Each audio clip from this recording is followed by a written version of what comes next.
Hello everyone and welcome to Narcos Mexico Season 1 Episode 6 recap, Making a Deal with the Devil. Miguel Felix has a lot of legwork to do after getting Colombian drug lords on board. He starts off in Mexico City, trying to make a deal with a powerful government official, Zuno, who unfortunately does not move as fast as Felix would like. He's on the clock, and if the Colombian coke lands in Mexico without government protection, Felix is toast. The DFS, headed by Nava, has already withdrawn its protection, which allows Alberto Falcon, Tijuana's coke baron, to send a message to Rafa and Felix by confiscating their weed. Falcon is bitter because Felix had reneged on the deal they had, which was that Felix would focus on marijuana and not touch coke.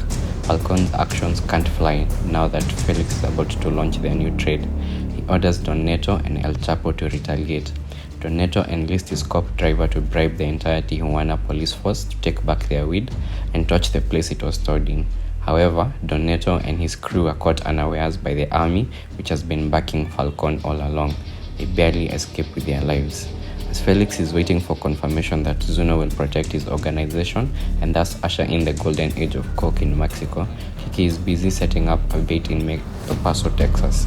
He corners Felix's bunker and uses him to create an urgent $47 million problem that needs Felix to personally handle. Felix is understandably skittish about crossing the border, but with Zuno not getting back to him, he decides to get something done. However, just as he is about to cross the border, Zuno responds and makes a deal with him, assuring him of government cooperation and protection. He also warns Felix about crossing the border, literally sparing him from the DEA that's waiting for him a few feet away. To start off his new government-backed affair, Felix orders the brutal assassination of Falcon, who had just reluctantly agreed to a ceasefire with Isabella, Felix's messenger, who had been promised 20% of the Tijuana's drug proceeds if she could make peace with Falcon.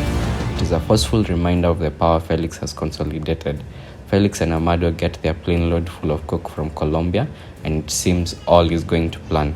However, it turns out that Felix has been seeing other women behind his wife's back, and she catches on to this at a jewelry store, trailing down all the women Felix has been seeing, including a pregnant art dealer who's presumably the seller of the portrait that hangs in Felix's office.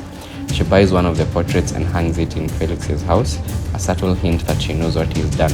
It's a bittersweet ending for the man who'd bet all and made a successful deal with the devil, only to lose the love of his life. See you in the next one.